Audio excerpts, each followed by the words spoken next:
ನಮಸ್ಕಾರ ಸ್ನೇಹಿತರೆ, ಆಗಸ್ಟ್ 1ರಿಂದ ಈ 5 ರಾಶಿಯವರ ಫುಲ್ ಚೇಂಜ್. ಸೂರ್ಯ ಬುಧನಿಂದ ರಾಜ್ಯದ ಜೀವನ.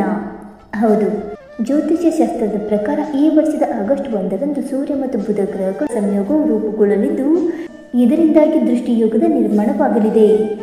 ಈ ಶುಭ ಸಂಯೋಗದಿಂದಾಗಿ ಯಾವ 5 ರಾಶಿಯವರಿಗೆ ವಿಶೇಷವಾಗಿ ಹೆಚ್ಚಿನ ಲಾಭ ದೊರಕಲಿದೆ ಎಂದು ತಿಳಿಯೋಣ.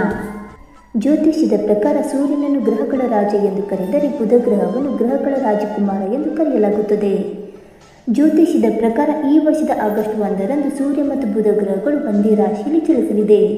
ಹಾಗಾಗಿ ಸೂರ್ಯ ಮತ್ತು ಬುಧ ಗ್ರಹಗಳ ಸಂಯೋಗವು ರೂಪುಗೊಳ್ಳಲಿದ್ದು, ಇದರಿಂದಾಗಿ ದೃಷ್ಟಿಯೋಗದ ನಿರ್ಮಾಣವಾಗಲಿದೆ. ಸೂರ್ಯ ಮತ್ತು ಬುಧನ ಈ ಸಂಯೋಗದಿಂದಾಗಿ ಕೆಲವು ರಾಶಿಯವರಿಗೆ ವಿಶೇಷವಾಗಿ ಹೆಚ್ಚು ಪ್ರಯೋಜನಗಳಾಗಲಿವೆ. ಸೂರ್ಯ ಮತ್ತು ಬುಧನ ಸಂಯೋಗದಿಂದಾಗಿ ಬುಧಾದಿತ್ಯ ಯೋಗದ ನಿರ್ಮಾಣವಾಗುವುದು. ಜ್ಯೋತಿಷ್ಯ ಶಾಸ್ತ್ರದಲ್ಲಿ ಇದಕ್ಕೆ ಅತ್ಯಂತ ಶುಭ ಯೋಗ ಎಂದು ಹೇಳಲಾಗುತ್ತದೆ. ಯಾವಾಗ ಸೂರ್ಯ ಮತ್ತು ಬುಧ ಒಂದೇ ರಾಶಿಯಲ್ಲಿ ಚಲಿಸುವುದು, ಆಗ ಬುಧಾದಿತ್ಯ ಯೋಗದ ನಿರ್ಮಾಣವಾಗಲಿದೆ. ಸೂರ್ಯನು ಆತ್ಮ, ಅಧಿಕಾರ, ಆತ್ಮವಿಶ್ವಾಸವನ್ನು ಪ್ರತಿನಿಧಿಸಿದರೆ ಬುಧ ಗ್ರಹವು ಬುದ್ಧಿ, ಮಾತು ಮತ್ತು ತರ್ಕ ಶಕ್ತಿಯನ್ನು ಪ್ರತಿನಿಧಿಸುತ್ತದೆ. ಹಾಗಾಗಿ ಸೂರ್ಯ ಮತ್ತು ಬುಧ ಒಂದೇ ರಾಶಿಯಲ್ಲಿ ಚಲಿಸುವುದರಿಂದಾಗಿ ಕೆಲವು ರಾಶಿಯವರ ವ್ಯಕ್ತಿತ್ವ, ನಾಯಕತ್ವದ ಸಾಮರ್ಥ್ಯ, ಬುದ್ಧಿವಂತಿಕೆ, ಕಲೆ ಇತ್ಯಾದಿಗಳ ಮೇಲೆ ಹೆಚ್ಚಿನ ಪ್ರಭಾವವನ್ನು ನೋಡಬಹುದಾಗಿದೆ. ಹಾಗಾಗಿ ಸೂರ್ಯ ಬುಧನಿಂದ ಯಾವ ರಾಶಿಗಳ ಅದೃಷ್ಟದ ಬಾಗಿಲು ತೆರೆಯುವುದರೊಂದಿಗೆ ಉತ್ತಮ ದಿನಗಳ ಪ್ರಾರಂಭವಾಗಲಿದೆ ಎಂದು ತಿಳಿದುಕೊಳ್ಳೋಣ. ಬನ್ನಿ ಸ್ನೇಹಿತರೆ, ಅದಕ್ಕೂ ಮುಂಚೆ ನೀವು ನಮ್ಮ ಚಾನಲ್ಗೆ ಸಬ್ಸ್ಕ್ರೈಬ್ ಮಾಡ್ತೀನಿ ನೋಡ್ತಾ ಇದ್ರಿ, ದಯವಿಟ್ಟು ನಮ್ಮ ಚಾನಲ್ಗೆ ಸಬ್ಸ್ಕ್ರೈಬ್ ಮಾಡಿಕೊಳ್ಳಿ ಸ್ನೇಹಿತರೆ. ಹಾಗೆ ವೈದಿಕ ಜ್ಯೋತಿಷ್ಯ ಮತ್ತು ಆಚಾರ ವಿಚಾರಗಳಲ್ಲಿ ನಂಬಿಕೆ ಇದ್ದರೆ ವಿಡಿಯೋಗೊಂದು ತಪ್ಪದೆ ಲೈಕ್ ಕೊಟ್ಟು ನಿಮ್ಮ ಆತ್ಮರಿಗೆ ಶೇರ್ ಮಾಡಿ. ಮೊದಲನೆಯದಾಗಿ ಮಿಥುನ ರಾಶಿ. ಬುಧ ಗ್ರಹವು ಮಿಥುನ ರಾಶಿಯ ಅಧಿಪತಿಯಾಗಿದೆ ಮತ್ತು ಸೂರ್ಯನೊಂದಿಗೆ ಸಂಯೋಗಗೊಳ್ಳಲಿದ್ದು, ಇದರಿಂದಾಗಿ ಈ ರಾಶಿಯವರಿಗೆ ಇನ್ನಷ್ಟು ಬಲ ದೊರಕಲಿದೆ. ಹಾಗಾಗಿ ಈ ಯೋಗದ ಪ್ರಭಾವದಿಂದಾಗಿ ಮಿಥುನ ರಾಶಿಗೆ ಸೇರಿದ ಜನರು ತಮ್ಮ ವೃತ್ತಿ ಜೀವನದಲ್ಲಿ ಪ್ರಗತಿ, ಮಾನಸಿಕ ಸ್ಪಷ್ಟತೆ, ಮಾತುಕತೆಯ ಮೇಲೆ ಪ್ರಭಾವ, ವ್ಯಾಪಾರದಲ್ಲಿ ಹೆಚ್ಚಿನ ಲಾಭವನ್ನು ಪಡೆಯುವ ಯೋಗ ದೊರಕುವುದು.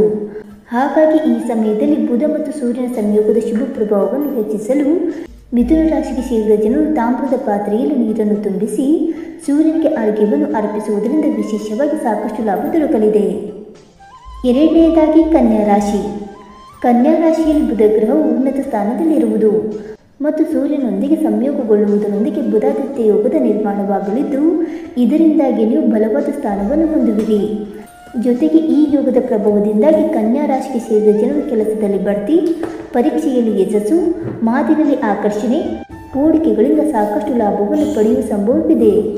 ಈ ಅವಧಿಯಲ್ಲಿ ಸೂರ್ಯ ಮತ್ತು ಬುಧನ ಶುಭ ಪ್ರಭಾವವನ್ನು ಹೆಚ್ಚಿಸಲು ನೀವು ಹಸುವಿಗೆ ಹಸಿರು ಹುಲ್ಲನ್ನು ತಿನ್ನಿಸಿ. ಇದರಿಂದ ನಿಮಗೆ ಇನ್ನಷ್ಟು ಶುಭ ಫಲಗಳ ಪ್ರಾಪ್ತಿಯಾಗುವುದು. ಮೂರನೆಯದಾಗಿ ಸಿಂಹ ರಾಶಿ. ಸೂರ್ಯ ದೇವನು ಸಿಂಹ ರಾಶಿಯ ಅಧಿಪತಿಯಾಗಿದ್ದಾನೆ. ಹಾಗಾಗಿ ಸೂರ್ಯ ಬುಧನ ಸಂಯೋಗದಿಂದಾಗಿ ನಿಮ್ಮ ಆತ್ಮವಿಶ್ವಾಸ ಮತ್ತು ನ್ಯಾಯಕತ್ವದ ಸಾಮರ್ಥ್ಯದಲ್ಲಿ ಸಾಕಷ್ಟು ಹೆಚ್ಚಳವಾಗಲಿದೆ. ಜೊತೆಗೆ ಈ ಯೋಗದ ಪ್ರಭಾವದಿಂದ ಸಿಂಹ ರಾಶಿಗೆ ಸೇರಿದ ಜನರು ಸರ್ಕಾರಕ್ಕೆ ಸಂಬಂಧಿಸಿದ ಯೋಜನೆಗಳಲ್ಲಿ ಯಶಸ್ಸನ್ನು ಪಡೆಯುವುದರೊಂದಿಗೆ ನಿಮಗೆ ಧನ ಪ್ರಾಪ್ತಿಯಾಗುವುದು. ಹಾಗೆ ಸಾರ್ವಜನಿಕ ಜೀವನದಲ್ಲಿ ನಿಮ್ಮ ಗೌರವ ಖ್ಯಾತಿ ಬಹಳಷ್ಟು ಹೆಚ್ಚಾಗಲಿದೆ. ಈ ಅವಧಿಯಲ್ಲಿ ಸಿಂಹ ರಾಶಿಗೆ ಸೇರಿದ ಜನರು ವಿಶೇಷವಾದ ಲಾಭವನ್ನು ಪಡೆಯಬೇಕೆಂದಿದ್ದರೆ ಸೂರ್ಯನ ಮಂತ್ರವಾದ ಓಂ ಗೃಣಿ ಸೂರ್ಯಾಯ ನಮಃ ಮಂತ್ರವನ್ನು 108 ಬಾರಿ ಜಪಿಸಿ ಒಳಿತಾಗುವುದು. ನಾಲ್ಕನೆಯದಾಗಿ ತುಲಾ ರಾಶಿ. ಸೂರ್ಯ ಬುಧನ ಸಂಯೋಗದಿಂದಾಗಿ ತುಲಾ ರಾಶಿಗೆ ಸೇರಿದ ಜನರಿಗೆ ಆರ್ಥಿಕ ವಿಚಾರಗಳಿಗೆ ಸಂಬಂಧಿಸಿದಂತೆ ದೊಡ್ಡ ಯಶಸ್ಸು ದೊರಕುವ ಸಂಭವವಿದೆ. ಈ ಅವಧಿಯಲ್ಲಿ ವ್ಯಾಪಾರವನ್ನು ಮಾಡುವ ತುಲಾ ರಾಶಿಗೆ ಸೇರಿದ ಜನರಿಗೆ ಅತ್ಯಂತ ಹೆಚ್ಚಿನ ಲಾಭ ದೊರಕುವ ಯೋಗವು ಕೂಡ ಲಭಿಸುವುದು. ಹಾಗೆ ಪಾಲುದಾರಿಕೆಯಲ್ಲಿ ವ್ಯಾಪಾರವನ್ನು ಮಾಡುವ ತುಲಾ ರಾಶಿಯವರಿಗೆ ಸೂರ್ಯ ಮತ್ತು ಬುಧನ ಸಂಯೋಗದಿಂದಾಗಿ ಹೆಚ್ಚಿನ ಲಾಭ ದೊರಕುವುದರೊಂದಿಗೆ ನಿಮ್ಮ ಸಂಬಂಧಗಳಲ್ಲಿ ಉತ್ತಮ ಸಮತೋಲನವಿರುವುದು.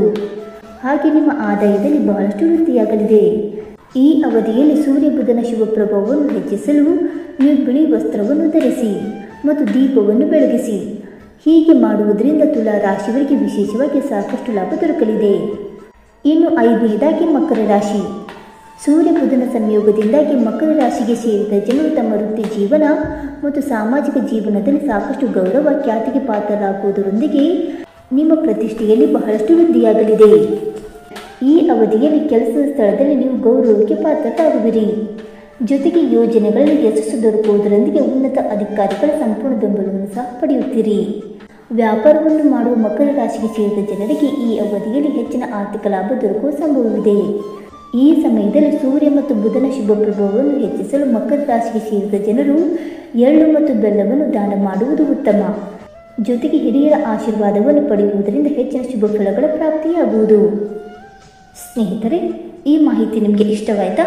ಇಷ್ಟವಾಗಿದ್ದರೆ ವಿಡಿಯೋಗೊಂದು ಲೈಕ್ ಮಾಡಿ, ಶೇರ್ ಮಾಡಿ.